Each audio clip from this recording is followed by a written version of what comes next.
Et bonjour ou bonsoir, mes chers jeunes compatriotes à qui je me suis adressé dans les précédentes vidéos. Cette fois-ci, je voudrais vous parler d'un aspect très important relatif au changement auquel vous aspirez de toutes vos forces. Alors, je voudrais revenir sur les chiffres et je vous le dis avec insistance.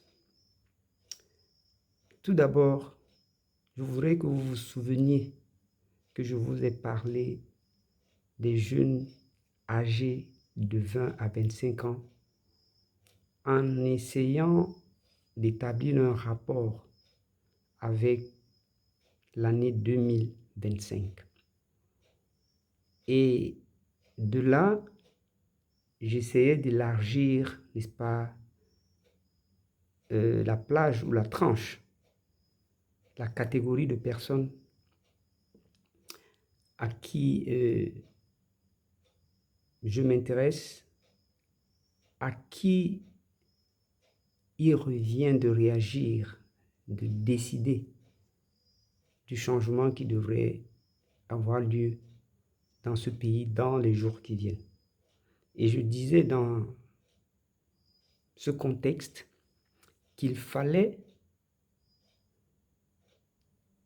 que tous ceux qui sont âgés de 20 à 45 ans sont parmi ceux qui sont le plus concernés par ces élections, parce que ce sont eux qui constituent ce que nous pouvons appeler la force vive de la nation, après toutes les explications que j'ai données auparavant.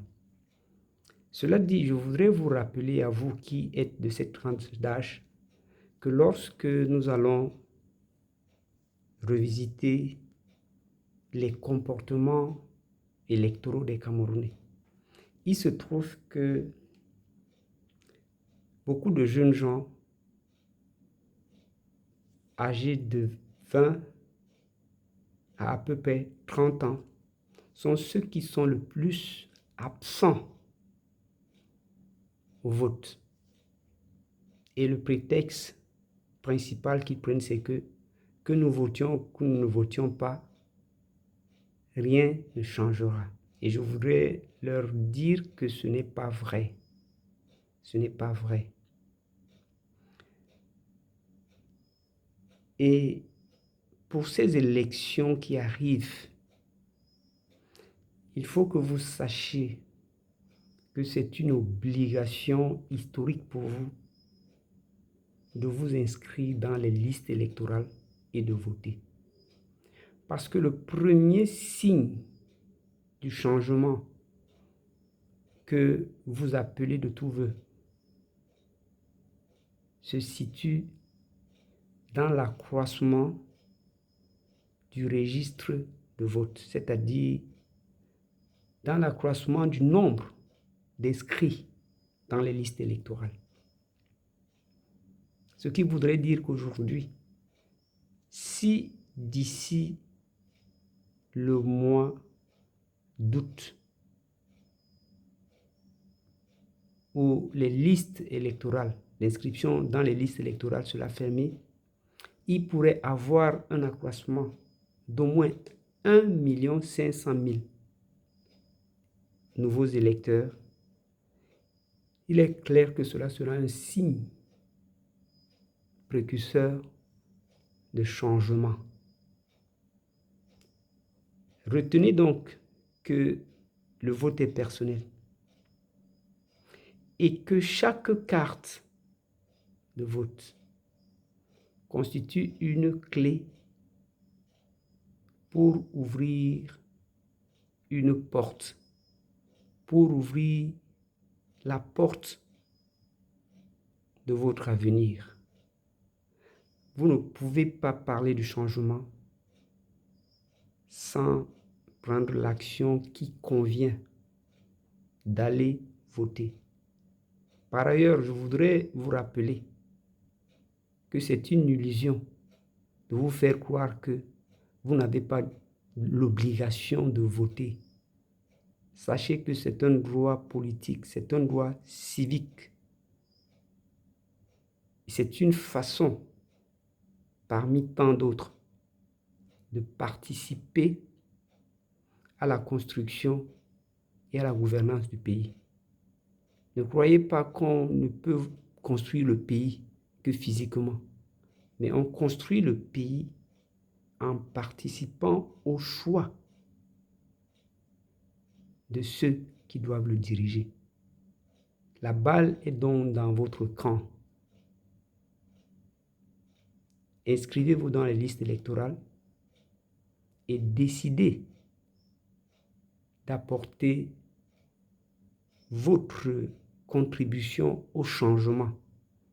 Un changement pour vous-même qui commence par ce changement d'attitude qui consisterait d'aller vous faire une carte, d'aller vous inscrire et d'avoir votre carte électorale. Un changement qui se prolongera et se réalisera lors des prochaines élections. Donc ne tardez pas et ne prenez point de prétexte ni de conseil de quiconque. Être un électeur pour vous est un droit, tout d'abord, mais en même temps c'est un devoir.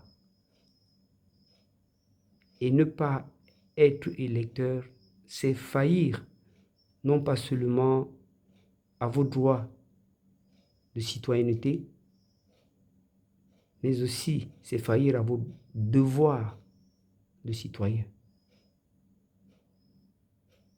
N'hésitez donc pas, parce que voici le moment venu pour que vous puissiez agir. Et je crois que vous le ferez. Du courage à vous tous. Du courage, du courage. Que vous soyez des jeunes hommes, des jeunes femmes. Prenez en main votre destin. Et c'est le moment de le faire. Pour vous tous qui êtes âgés, entre 20 et 45 ans, le destin du pays entre vos mains, votre destin est entre vos mains. Saisissez-les. Saisissez-les. Et je crois savoir que vous vous réveillerez du profond sommeil dans lequel vous avez été plongé et que vous poserez l'acte qui convient. Du courage à vous, du courage, car vous êtes des citoyens à part entière de ce pays. Du courage.